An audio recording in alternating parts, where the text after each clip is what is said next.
صراع وأزمات وحروب والعالم مش عارفين رايح على فين، وهتبقى حرب نهاية العالم. والوقت اللي أنا باكلمكم فيه دلوقتي إحنا بنتكلم إن في إن الحرب خلاص بدأت بشكل رسمي، وإن أنت مش عارفين آخر الحرب ديّة هيروح لفين. كلنا بنفتح قنوات الأخبار ونروح قاعدين قدام قنوات الأخبار ونشوف إيه اللي هيحصل. طب ده ضرب، وده مش عارف عمل إيه، ده طلع قال تصريح، ده اتكلم. يا سيدي الفاضل، آآ أنا يعني بعيدًا عن كل الأحداث ديّة، وعشان الأحداث ممكن هتتطور بعد كده وهتروح لأماكن غريبة أنت مش متخيل ممكن تروح لفين. أنا اللي جاي أقوله دلوقتي إن أنت بس بُص في ورقتك. ده الهدف من النهارده. بُص في ورقتك، ركّز في اللي أنت بتعمله أو اللي أنت هتعمله. مش هيفيدك إن العالم كله بينهار وأنت قاعد بتتفرج. لمّا تقعد تتفرج على إن العالم بينهار ده مش هيغيّر أي حاجة. يعني ده مش يعني مثلًا أنت يعني إمتى يكون الموضوع ده جميل ومُبرر؟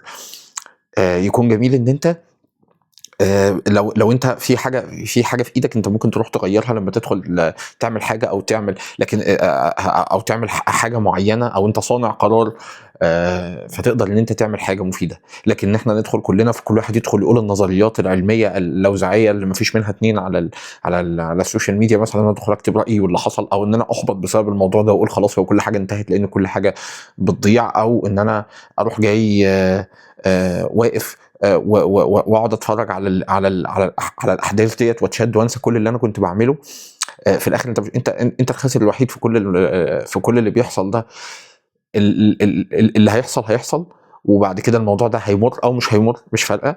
زي غيره من الاحداث، ايا كانت نتيجته هتبقى عامله ازاي وايا كانت نهايته عامله ازاي، وتيجي تبص كده ترجع لنفسك، طب انا ايه اللي استفدته من ان انا قاعد مشدود بقالي سنه ولا اتنين ولا شهر ولا اتنين؟ مفيش حاجه انت استفدتها. طب إيه الحاجة اللي خلّتني أنا إيه الخطوة اللي خدتها لقدّام؟ ما فيش خطوة خدتها. كان من أجمل الحاجات اللي كان بيقولها دكتور عبد الوهاب المسيري، بيقول إن أنا بيقول أنا مرّت عليّا أحداث كتير جدًا وأنا في مكتبي.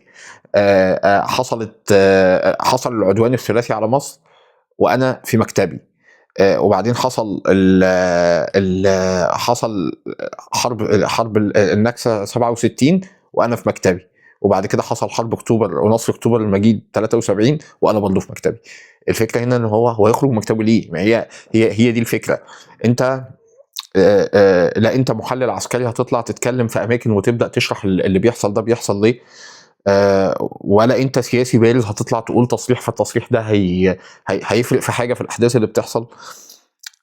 ولا هيضيف لك ده أي حاجة لو أنت قعدت دخلت اتكلمت، ولا هيغيّر حاجة في كوكب الأرض لو فلان وفلان و100 واحد و1000 واحد دخل عمل لك لايك وقال لك والله أنت بتقول أحلى كلام في الدنيا. كل ده ما لوش أي لازمة في واقع الحياة. أنت كل اللي مطلوب منك إنك تبُص في ورقتك، كل اللي مطلوب منك إنك تركّز، كل اللي مطلوب منك إن أنت اللي بتعمله تفضل تعمله. لو أنت بتعمل حاجة كويسة تكمّل في الحاجة الكويسة اللي أنت بتعملها. يعني أنا حتى قبل ما أعمل أنا متعوّد إن أنا دايمًا التصوير ده باعمله الفجر. فأول ما النهارده كنت سهران فنمت صحيت لقيت الأحداث اللي بتحصل ديّة، والمفروض إن أنا باعمله أول حاجة باعملها في اليوم. قاعد بقى لي ساعة عمّال باتابع وباشوف إيه اللي حصل. طب وبعدين بابُص بعد كده قعدت أفكّر كده، الكلمة ديّة معلّمة جوايا أوي بتاع الدكتور عبد الوهاب المسيري، اللي هو طب أنا استفدت إيه؟ يعني أنا دلوقتي لمّا أقعد أعمل ده أنا ده ضاف لي إيه؟ أو لمّا أنا قعدت أتفرّج على الأحداث النهارده، طب مين اللي هيرُد على مين، هيعمل إيه؟ أنا على المستوى الشخصي استفدت إيه؟ و و و وده ياخدني كده الحاجات اللي ليها علاقة تعالَ نرجع كده لزمان. إن إحنا يعني أنا من الحاجات اللي دايمًا برضه بتبقى معلّمة معايا إن هو عارفين في صحابي جليل اسمه أبو هريرة. أبو هريرة ده أكتر واحد روى أحاديث عن النبي عليه الصلاة والسلام، روى أكتر من 6000 حديث. وطبعًا ده شرف عظيم، يعني تخيل واحد واخد اللقب ده لحد النهارده هتلاقوا له أحاديث كتير جدًا. فلمّا سألوه قالوا له: "أنت يعني إيه كمية الأحاديث اللي أنت رويتها وده حصل إزاي أصلًا؟" قال لهم: "والله الناس المسلمين كانوا إخواني من المهاجرين كان عندهم تجارتهم وهم أغنياء. وفي ناس منهم عندهم تجارة وعندهم حركة، فأنا مش منهم. وفي ناس تانية كان عندهم زي خالد بن الوليد وعنده والناس اللي هي عندها مع إن خدوا بالكم إن أبو هريرة يعني أسلم متأخر، ده أسلم بعد الهجرة. أبو هريرة أسلم في سنة 7 من الهجرة، يعني أسلم قبل وفاة النبي صلى الله عليه وسلم ب4 سنين، مش وقت خالص. وبيقول وكان في حروب وكان في ناس تانية، وأنا مش اللي الإخوان اللي بيتاجروا أنا معيش مال فأنا مش معاهم، واللي بيحاربوا أنا شاب ضعيف وفقير ولا أجيد أي حاجة لها علاقة بالعمليات القتال. ف ف فأنا إيه دوري أو إيه الحاجة اللي أنا هاعملها؟ قال أنا الحاجة الوحيدة اللي باوجدها إن أنا إن أنا أقدر إن أنا أملك إيه دلوقتي النهارده؟ أملك عقلي، وأملك إن أنا أقعد إن أنا أجاور النبي عليه الصلاة والسلام لأن هو موجود في المدينة. فعملت إيه؟ قعدت ملازم للنبي عليه الصلاة والسلام، كل لما يتكلم أنا أكتب وراه، كل لما يتكلم أنا أكتب وراه، كل لما يتكلم أنا أكتب وراه، لحد ما بقى أكبر من روى أحاديث عن النبي صلى الله عليه وسلم، بقى من عظام الصحابة، وهو شاب فقير ضعيف معهوش لا فلوس ولا معاه قوة ولا معاه أي حاجة. قوته فين؟ قوته إن هو ركز على نقطة معينة قادر إن هو يعملها وحققها، قوته إن هو موجود في النقطة ديت ومكمل. لكن أنت قول لي بقى إيه اللي هيفيدك لو أنت قعدت تعمل كربلائيات وقاعد بتتكلم خلاص الدنيا انتهت، أو أنت قاعد بتحلل تحليل والتحليل ده دخل ناس عملت لك 700,000 لايك، عملت لك أي حاجة، أنت استفدت إيه؟ يعني إيه اللي اتغير في حياتك لما أنت دخلت وعملت؟ مفيش حاجة اتغيرت، حياتك زي ما هي، حياتك بنفس الشكل. فرجاء رجاء وبالله عليك طلب خاص ان انت ركز، بص في ورقتك، ركز لو انت في حاجه معينه بتعملها. الاحداث ديت حلو ان انت لازم تكون مطلع على العالم ايه اللي حاصل فيه، ولكن دايما بص للاحداث ديت ان انت تفتح نافذه صغيره كده.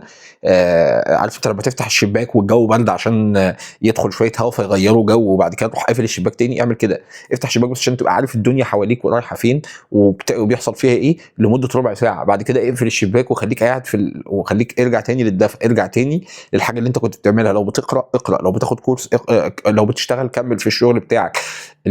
مش هي ده اللي بيحصل هيحصل، وفي ناس كتير عندها اهداف من ورا اللي بيحصل ده ومستفيده من ورا هتحقق الاهداف ديت، وفي ناس تانية هتخسر خسائر كبيره وهي متاثره مباشره بالاحداث. وانت لا من دول ولا من دول، فانت في الاخر هتلاقي نفسك بتحط نفسك في كافه الناس اللي بتخسر، لان انت خسرت وقتك وخسرت جهدك وخسرت عقلك وخسرت حاجات كتير جدا، وخسرت صحتك وسلامك النفسي. ليه؟ لان انت قاعد بتحلل وناس بترد عليك وبترد على ناس وبتقول نظريات وناس تانية بتقول نظريات. خسرت كل حاجه ديت وانت في الاخر ما استفدتش اي حاجه. انت لا في نتيجه حصلت معاك في حياتك، ولا انت كده اتطورت كشغل كبوزيشن، لا انت عبدت ربنا سبحانه وتعالى ولا عملت حاجه جديده تفيدك، لا دنيا ولا اخره. ففي الاخر يعني لو انت عندك نظريات رجاء احتفظ بنظرياتك لنفسك، لو انت عندك وجهات نظر في حاجات ديت رجاء ما تقولش وجهات نظرك ديت. شوف الاحداث ديت كانك بتتفرج بس عشان تبقى عارف العالم رايح على فين، وبعدين اقفل الشباك واللي كنت بتعمله صح وعارف ان هو دي الحاجه اللي هتطور في نفسك وهتطور في حياتك، كملها زي ما هي.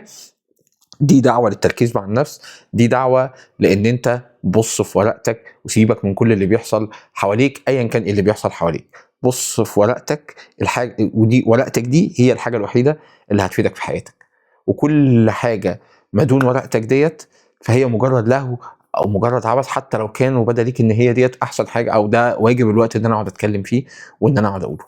بص في ورقتك تاني وتالت وعاشر وكمل في الحاجه اللي انت بتعملها صح، حتى لو الدنيا كلها انتهت. اذا قامت القيامه وفي يد احدكم فسيله فان استطاع ان يغرسها فليفعل. مش هيقدر يغير اي حاجه في احداث القيامه، لا انا ولا انت، لكن انت في ايدك فسيله، لو عارف تزرعها ازرعها. دي كانت الوصيه واحنا في احداث نهايه العالم. فانت اغرس الفسيله بتاعتك، بص في ورقتك واغرس الفسيله بتاعتك، هو دي الحاجه الوحيده اللي كفيله انها بعد سنه او 2 شهر او 2 تغير حياتك.